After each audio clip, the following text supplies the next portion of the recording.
Waktu dan tempat dipersilahkan kepada Pastor Bona. Baik.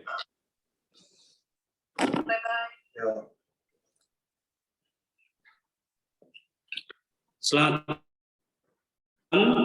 saudara dan saudariku yang tergabung dalam kelompok Love Praying Family. Selamat berjumpa kembali, senang menyapa Anda semua. Pada malam hari ini kita akan bersama-sama merenungkan satu tema, yaitu sembuh oleh pengampunan. Tema ini saya ambil dalam rangka mempersiapkan untuk memasuki Pekan Suci. Dalam minggu-minggu ini tentunya kita sudah mempersiapkan diri dengan berbagai macam persiapan seperti pantang, puasa, jalan salib, dan doa-doa devosi lainnya, agar kita sungguh semakin berkembang di dalam iman, teristimewa dalam menyambut Paskah, hari raya Paskah yang akan kita rayakan sudah beberapa minggu yang akan datang, sudah semakin mendekat ini.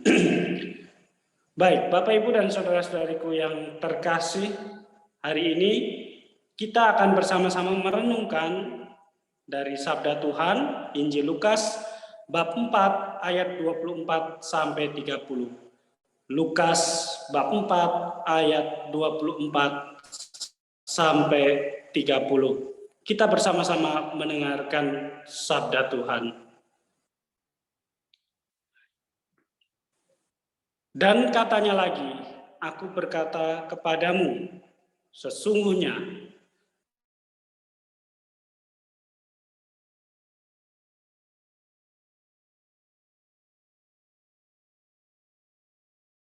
tanda di Israel ketika langit tertutup selama 3 tahun dan 6 bulan, dan ketika bahaya kelaparan yang hebat menimpa seluruh negeri. Tetapi Elia diutus bukan kepada salah seorang dari mereka, melainkan kepada seorang perempuan janda di Sarfat di tanah Sidon. Dan pada zaman Nabi Elisa banyak orang kusta di Israel, dan tidak ada seorang pun dari mereka yang ditahirkan selain daripada Naaman orang Syria itu. Mendengar itu sangat marahlah semua orang yang di rumah ibadat itu. Mereka bangun lalu menghalau Yesus keluar kota dan membawa dia ke tebing gunung tempat kota itu terletak untuk melemparkan dia dari tebing itu. Tetapi ia berjalan lewat dari tengah-tengah mereka lalu pergi. Demikianlah sabda Tuhan. Terpujilah Kristus. Next, Pak Husnen.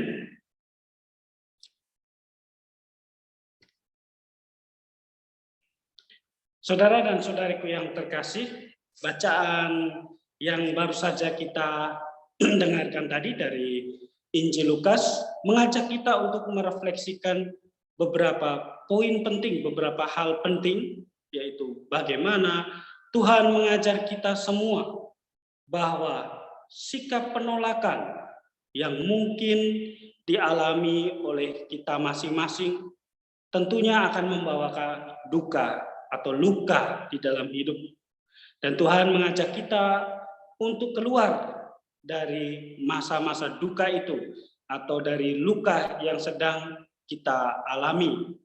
Dalam kisah tadi sebenarnya adalah kisah yang diambil ketika Yesus mengajar di sinagoga di Nazaret.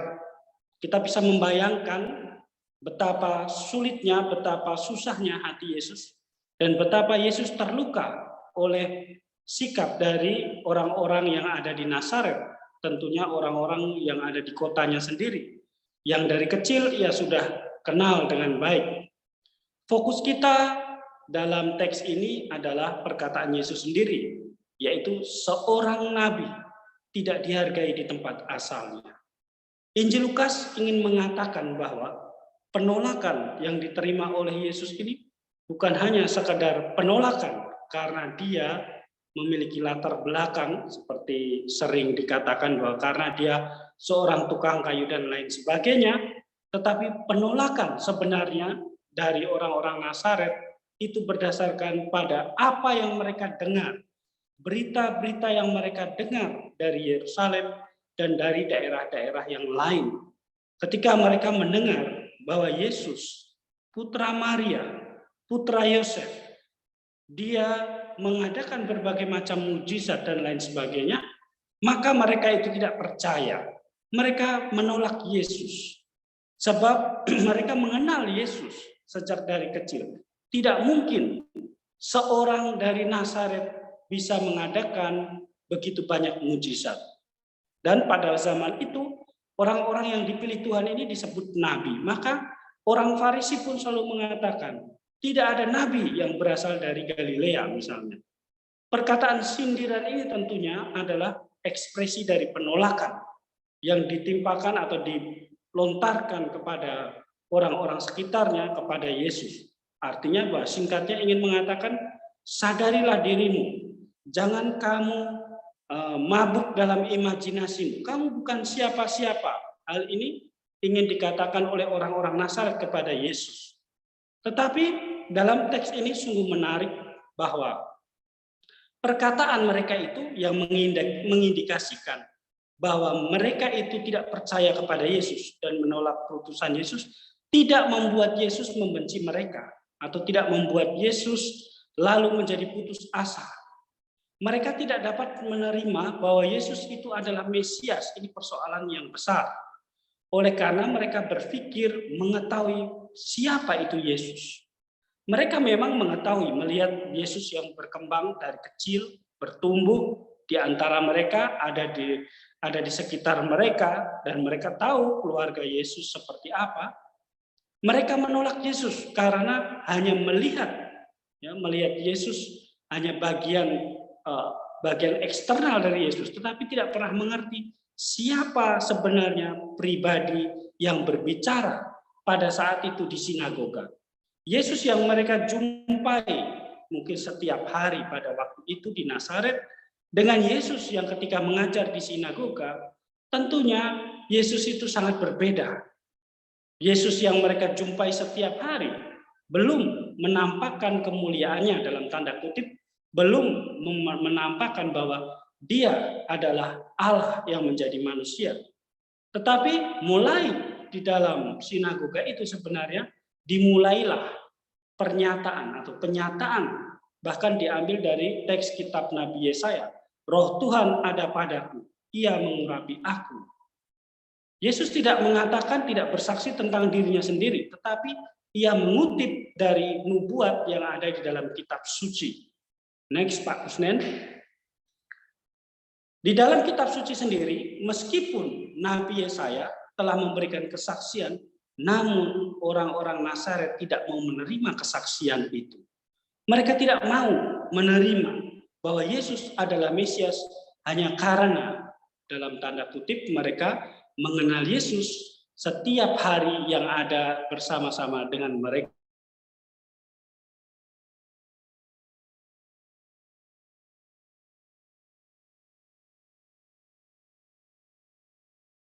Tidak tahu bahwa banyak sekali di luar sana kasus-kasus yang terjadi baik di dalam keluarga maupun di lingkungan, di dunia pendidikan, banyak orang mengalami keputusasaan karena penolakan itu.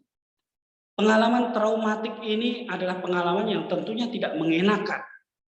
Banyak orang kehilangan masa depan, atau lebih tepatnya banyak orang menjadi kehilangan masa depannya karena ditolak atau karena mengalami pengalaman ditolak. Misalnya kita melihat banyak sekali orang yang mengalami depresi dalam hidup oleh karena tidak diterima oleh lingkungan sekitarnya. Mungkin karena kekurangan fisiknya, mungkin karena sikap atau tingkah lakunya, atau mungkin karena dia tidak diinginkan oleh orang-orang di sekitarnya. Mungkin karena dia ini adalah, dalam tanda kutip misalnya, dia lahir dari hubungan gelap misalnya, dari kecil dia sudah tidak disukai. Nah, pengalaman ditolak itu membuat dia mengalami trauma. Peristiwa ditolak menjadikan korban, saya katakan di sini korban, karena mereka sebenarnya juga tidak bersalah, tetapi harus mengalami peristiwa demikian, menderita dan kehilangan dirinya sendiri, tidak mampu menerima dirinya sendiri. Banyak orang yang ketika datang mengatakan, pastor, romo, pater, Saya benci dengan diri saya sendiri. Saya tidak suka. Kenapa saya harus begini? Kenapa saya tidak seperti itu? Kenapa saya dalam diri itu membuat dia tidak mampu berkembang dengan baik. Meskipun secara eksternal kita bisa melihat bahwa mungkin dia ini memiliki banyak kelebihan, tetapi dia tidak sanggup melihat kelebihannya itu. Karena dia selalu memandang dirinya selalu kurang, dirinya selalu berbeda dengan yang lain. Banyak orang menjadi menutup dirinya dan menjadi asing bagi orang-orang di sekitarnya. Ketika kita mengalami peristiwa penolakan itu, kita akan membangun tembok yang membuat kita jauh dari orang lain. Misalnya peristiwa ditolak oleh orang-orang yang kita harapkan bahwa mereka akan mencintai kita. Kita akan membangun tembok agar mereka tidak melukai hati kita lagi. Atau kita akan membuat jarak dengan mereka, tidak mau berbicara dengan mereka lagi, dan memutuskan hubungan dengan mereka. Next, Pak Kusnen.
Maaf, tadi terputus sebentar sinyalnya.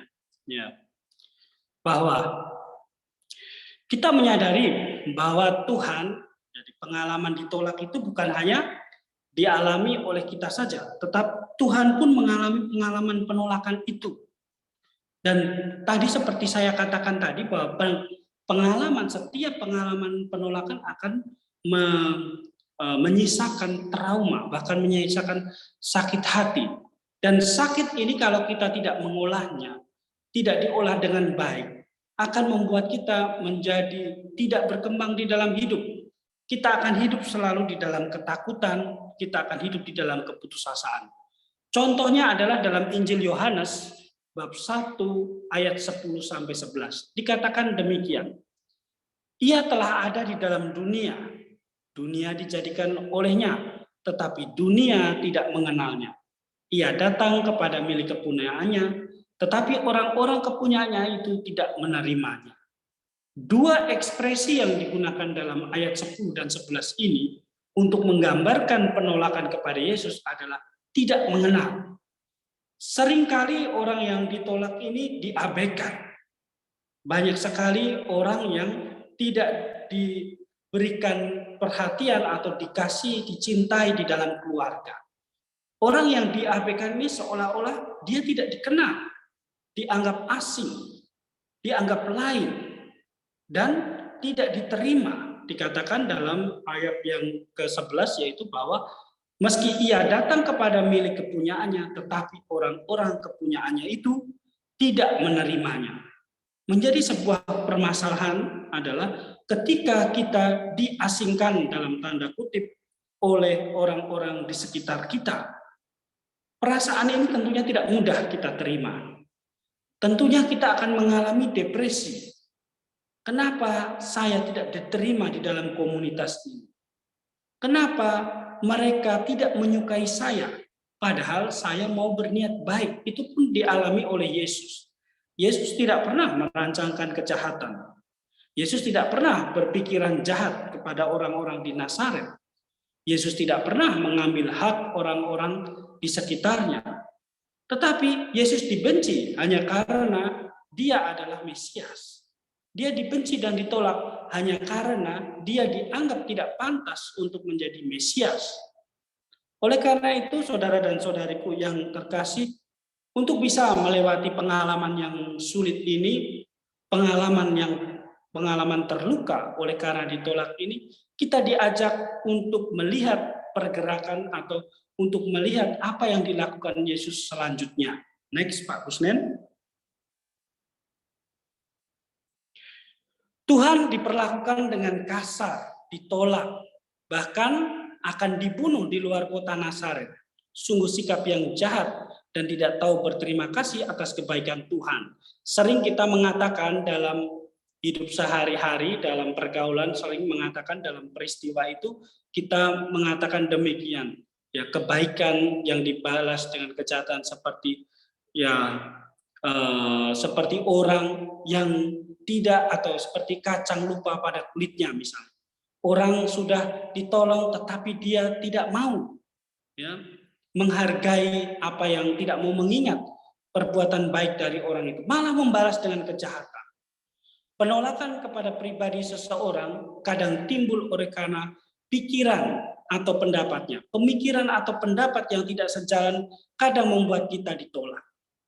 Dalam dunia bisnis, dalam dunia politik, sering itu terjadi. Penolakan itu terjadi bukan karena sebenarnya orang itu jahat atau orang itu tidak baik, hanya karena pendapat yang berbeda. Mungkin kita satu tim, mungkin awalnya kita adalah satu grup, tetapi ketika kita berlawanan pendapat atau berbeda pendapat, seringkali pendapat itu membuat kita ditolak. Orang-orang di negara kita, terutama beberapa orang yang belum terbiasa dengan perbedaan pendapat, selalu mengaitkan pendapat itu dengan pribadi. Padahal pendapat itu sangat berbeda dengan pribadi. Yesus sendiri tidak setuju dengan yang namanya pendosa atau orang-orang yang melakukan dosa, tetapi Yesus tidak pernah membenci orang yang berdosa. Yesus tidak pernah membenci pribadi orang yang berdosa. Yesus membenci perbuatan dosa, tetapi tidak pernah membenci pribadi orang yang berdosa. Kita ingat Petrus dan Yudas. Mereka sama-sama menyangkal Yesus. Satu menjual Yesus, satu menyangkal Yesus.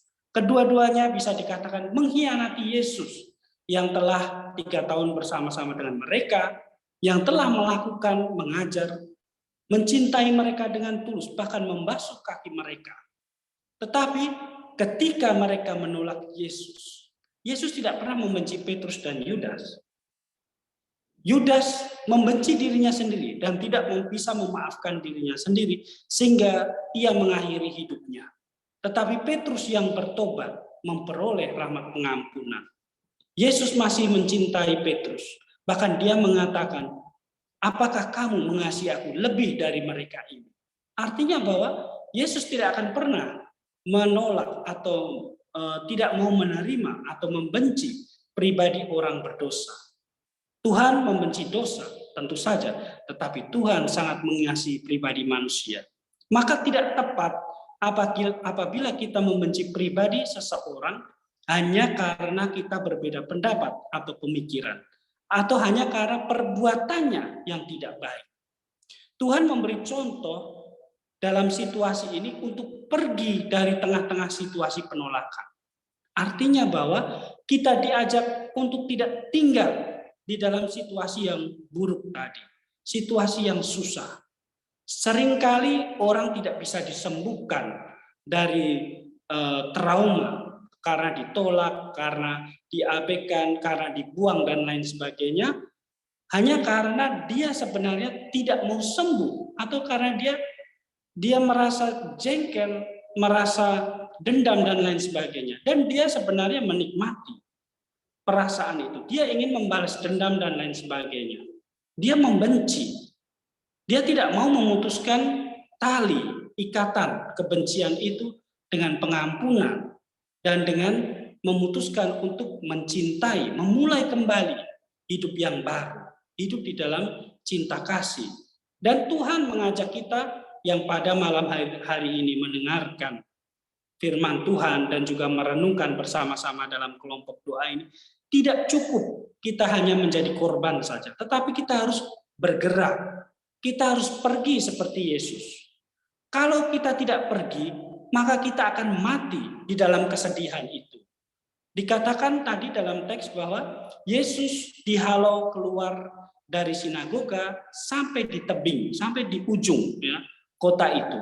Dan hampir mereka menjatuhkan Yesus, melemparkan Yesus ke bawah, atau dalam arti tertentu membunuh Yesus.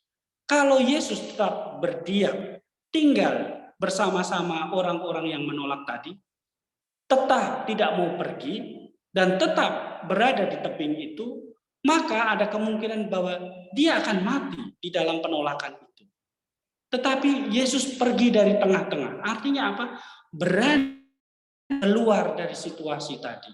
Berani keluar dari trauma masa lalu. Next, Pak Kusnen.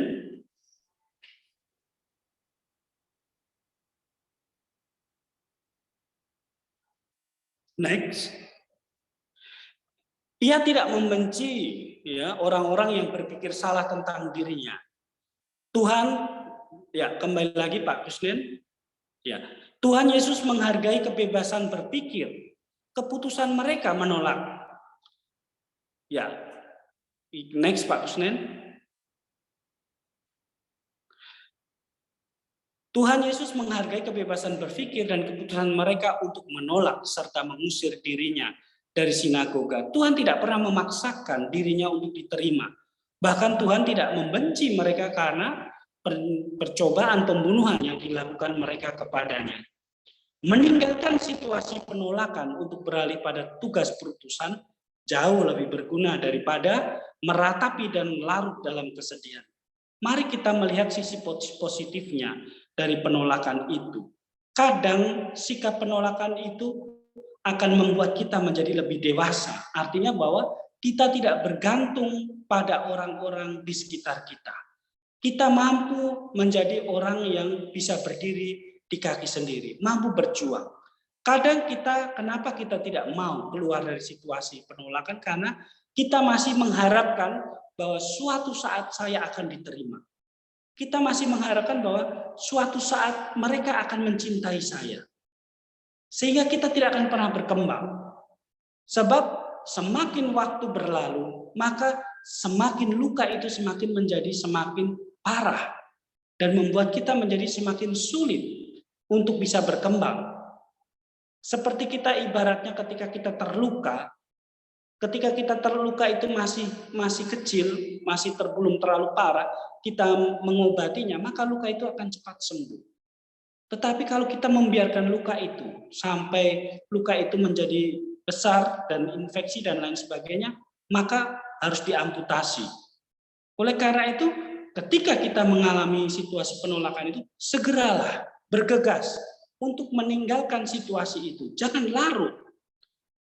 Situasi ditolak pasti menyedihkan. Oke, kita bisa menerima itu. Tetapi jangan pernah larut di dalam kesedihan itu. Lebih baik kita pergi, memusatkan pikiran kita beralih pada tugas perutusan atau tugas-tugas kita sehari-hari. Kita bisa mengerjakan hal-hal lain yang mungkin lebih positif ketimbang setiap hari memikirkan kenapa saya ditolak, kenapa dia membenci saya, kenapa saya tidak dikasih. Sebenarnya hal-hal yang demikian akan membuang banyak waktu kita. Next, Pak Kusnen.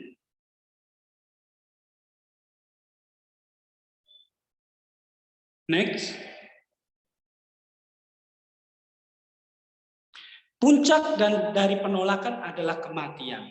Ingat baik-baik, puncak dari penolakan itu, setiap penolakan yang kita alami, puncaknya adalah kematian. Kematian dalam arti apa? Yaitu kita bisa mati dalam harapan-harapan kita. Artinya bahwa kita tidak mau lagi melanjutkan kehidupan kita.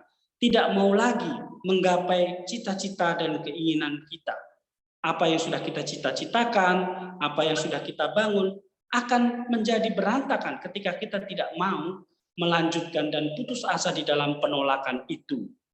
Ya, mereka menghalau Yesus ke tebing, seperti tadi saya katakan, untuk melemparkan dia dari tebing itu.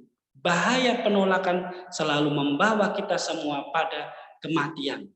Banyak orang yang mati dalam tanda kutip oleh karena larut dalam penolakan dari orang-orang terdekatnya. Tuhan hari ini mengajak kita untuk tidak pernah terlalu larut dalam pengalaman ditolak. Kita diajak keluar dari perasaan ditolak untuk beralih pada hal-hal yang lebih positif seperti saya katakan tadi, pada tugas maupun tanggung jawab. Tuhan menghendaki kita semua agar kita mampu bangkit dan berjalan meninggalkan setiap kenangan penolakan yang kita alami dan memilih untuk mengampuni serta mencintai kehidupan. Melanjutkan kehidupan adalah sebuah pilihan. Demikian juga tetap berdiam di dalam luka tadi juga adalah pilihan. Banyak orang menjadi frustasi dan putus asa karena dia tidak mampu untuk meninggalkan perasaan itu. Dia seolah-olah bahwa perasaan itu, dia menikmati perasaan ditolak itu. Dan itu adalah sebuah kebodohan. Karena akan menghabiskan waktu hanya untuk hal-hal yang tidak penting tadi, seperti yang sudah saya utarakan tadi. Next, Pak Kusnen.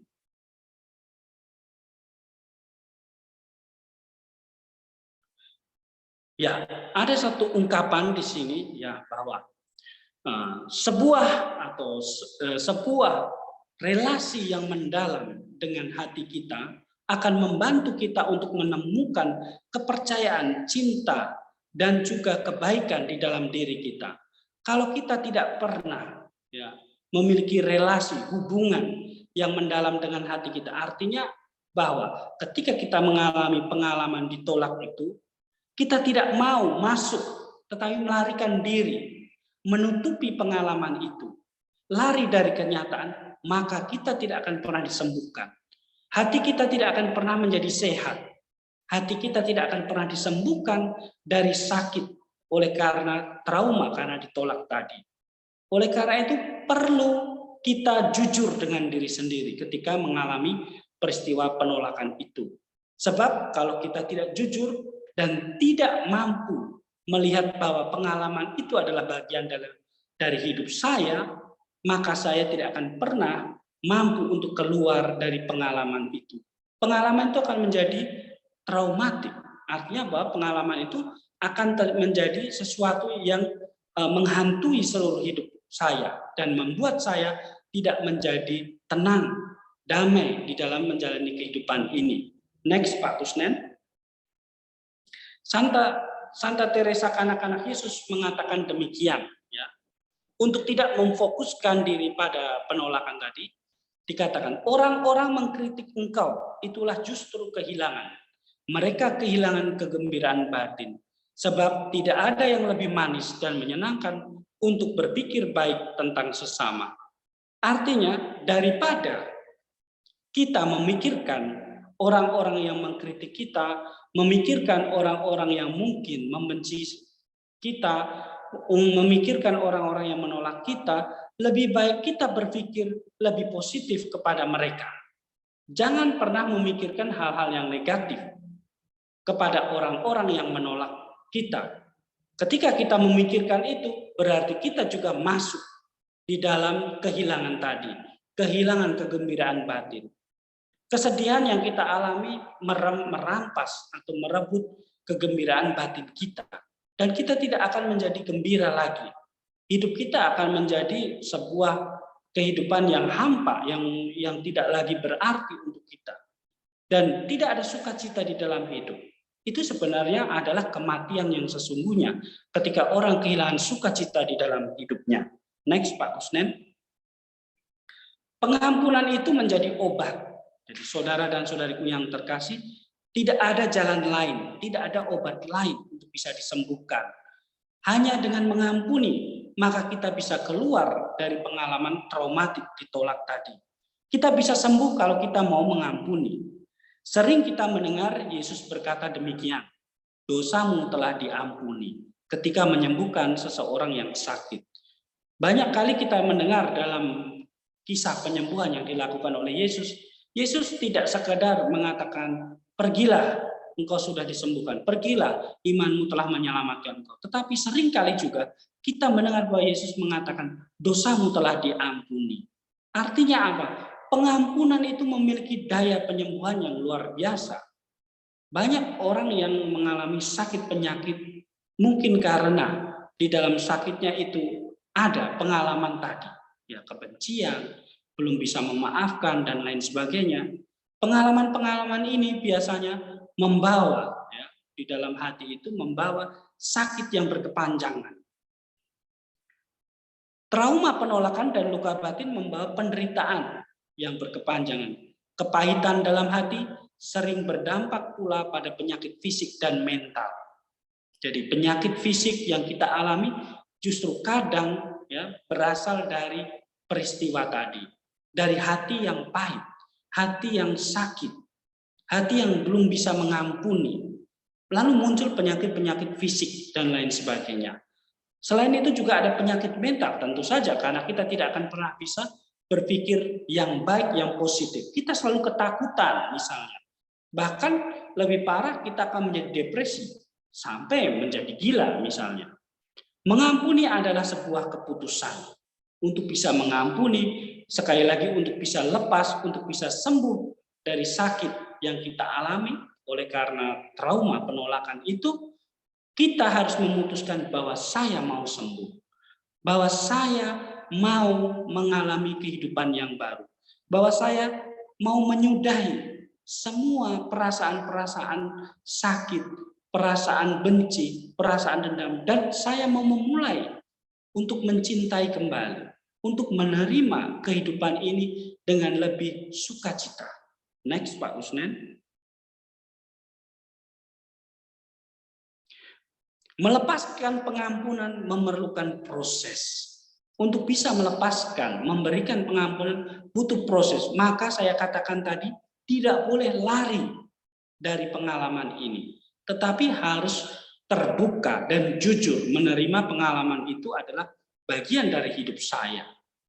Dan ketika pengalaman itu diterima, bahkan saya bisa katakan pengalaman itu harus dicintai, maka kita akan bisa melepaskan pengampunan. Memang tidak mudah untuk mengampuni, namun tidak ada jalan lain jika ingin sembuh. Allah hanya menyembuhkan orang yang mau sembuh. Kadang kita memilih untuk tidak mau sembuh karena tetap nyaman di dalam penderitaan. Kebahagiaan adalah berkat bagi siapa saja yang mau mengampuni. Ingat, ketika kita mau mengampuni, maka kita akan menerima berkat kebahagiaan. Dan itu adalah kehidupan yang sejati. Sedangkan ketika kita memilih untuk tinggal di dalam tadi kebencian, sakit hati, pengalaman traumatik, lalu selalu merasa takut dan lain sebagainya, itu adalah sebenarnya kematian bagi hidup kita. Kesembuhan hati dari luka batin memerlukan keberanian untuk mengakhiri penderitaan. Ingat baik-baik, kita diajak untuk berani seperti Yesus, meninggalkan pengalaman itu, meninggalkan peristiwa penolakan itu. Tidak lagi mengingat-ingat itu sebagai sesuatu yang menyakitkan. Maka perlu adanya keberanian untuk mengakhiri penderitaan dan memilih untuk bahagia. Next, Pak Kusnen.